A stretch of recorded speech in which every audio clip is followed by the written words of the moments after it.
Morning students, study भाग में आपका स्वागत है। मैंने एक नया सीरीज चलाया है यूपीएससी के लिए, जिसे मैं 2024 के यूपीएससी के मेंस क्वेश्चंस को सॉल्व कर रहा हूँ। अ, इसमें एक पहला वीडियो मैं बना चुका हूँ। इसमें मैं 3 क्वेश्चंस को लूँगा, जो इस प्रकार हैं।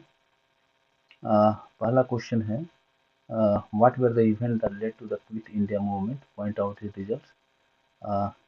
ये क्वेश्चन नंबर 3 है यूपीएससी का जीएस फर्स्ट का। और दूसरा क्वेश्चन है question number 4, what is sea surface temperature rise, how does it affect the formation of tropical cyclones। और तीसरा क्वेश्चन है क्वेश्चन नंबर 5, वो इस प्रकार है, why do large cities tend to attract more migrants than smaller towns, discuss in the light of conditions in developing countries। आइए देखते हैं इसका मॉडल आंसर। पहला का मॉडल आंसर इस प्रकार है, भारत छोड़ो आंदोलन 1942 भारत की स्वतंत्रता संग्राम के सबसे महत्वपूर्ण जन आंदोलनों में से एक था।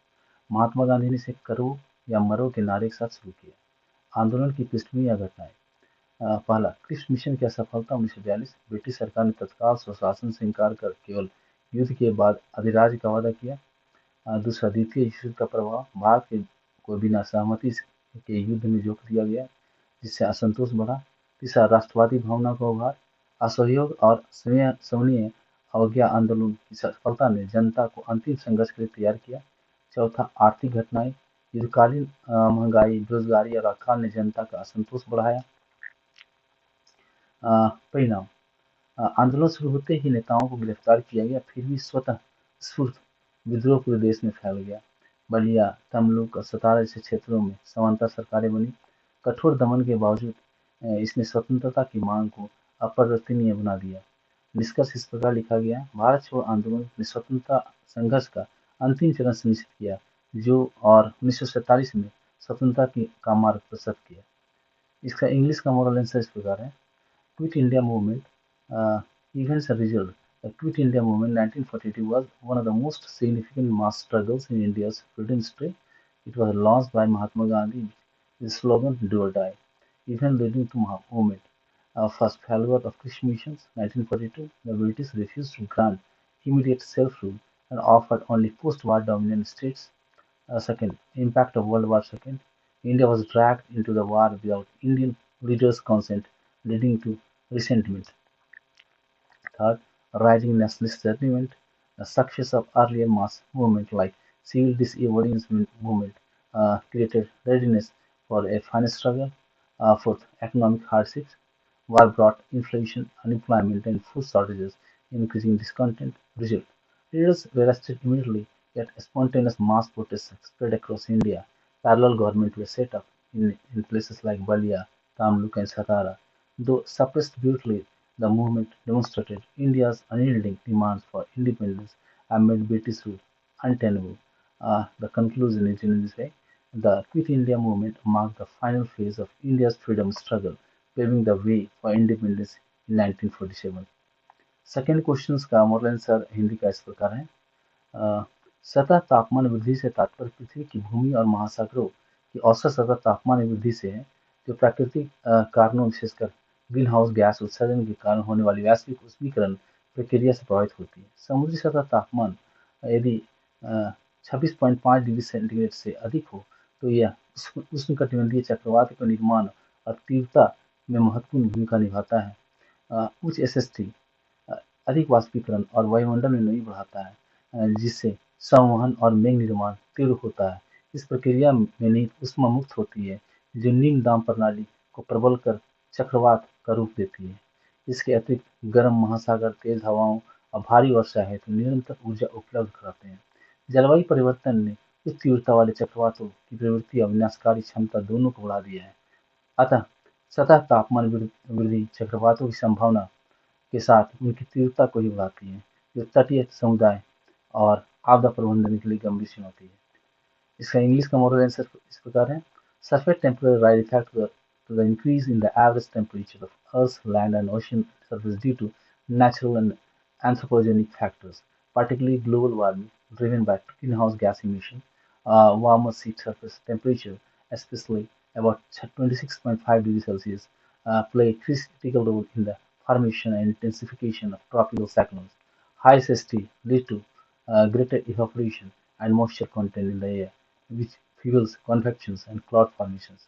This process releases latent heat, creating low-pressure systems and intensify into cyclones. Moreover, warmer oceans provide sustained energy for longer, stronger winds and heavier rainfall. Climate change has increased both the frequency of intensity cyclones and their destructive potentials. The surface temperature rise not only increases the likelihood of cyclogenesis but also enhances the severity of cyclonic events, posing significant challenges for coastal communities and disaster management. Third question इस प्रकार है, उसका model answer इस प्रकार है। विकासशील देशों में प्रवासन मुख्यतः ग्रामीण और शहरी क्षेत्रों के बीच सामाजिक आर्थिक असमानताओं से प्रभावित होता है। बड़े शहर छोटे कस्बों की तुलना में प्रवासियों के लिए अधिक आकर्षण का केंद्र बनते हैं। मुख्य भाग यानी इसका मेन बॉडी इस प्रकार है। बड़े शहरों में उद्योग, सेवा क्षेत्र और अनौपचारिक क्षेत्र में अधिक रोजगार अवसर उपलब्ध होते हैं, जबकि छोटे कस्बों में आर्थिक विविधता का अभाव होता है। शहरों में बेहतर शिक्षा, स्वास्थ्य और आधारभूत संरचना की सुविधा प्रवासियों को आकर्षित करती है। इसके अतिरिक्त पहले से बसे प्रवासी नेटवर्क नए प्रवासियों के लिए जोखिम कम कर देते हैं। बड़े शहर विदेशी निवेश और सरकारी परियोजनाओं का केंद्र भी होते हैं, जिससे रोजगार के अवसर बढ़ते हैं। इसके विपरीत छोटे कस्बों में सीमित रोजगार, कमजोर आधारभूत संरचना और खराब संपर्क प्रवासन को हतोत्साहित करते हैं।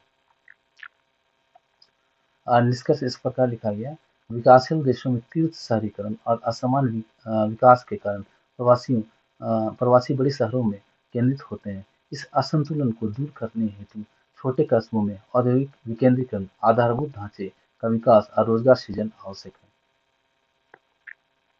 इसका इंग्लिश का मॉडल आंसर इस प्रकार है, Migration in developing countries is largely influenced by socio-economic disparities between rural and urban areas. Large cities emerge as a major magnets for migrants compared to smaller towns. But large cities offer better employment opportunities in industries, services, and informal sectors, whereas smaller towns lack economic diversification. Cities also provide better access to education, healthcare, and infrastructure, making them aspirational destinations. The presence of established migrant networks in cities further reduces the risk for new migrants. Moreover, large cities often attract foreign investment and government projects, leading to greater job. Often attract foreign investment and government projects, leading to greater job creation. In contrast, small towns suffer from inadequate infrastructure, limited job prospects, and weaker connectivity, discouraging large-scale migration. Conclusion. In developing countries, rapid urbanization and uneven development push migrants to concentrate in large cities. To balance migration, policymakers must strengthen smaller towns through industrial decentralization, infrastructure development and employment generation. आपको यह video कैसा लगा? अपने comment जरूर दें। धन्यवाद।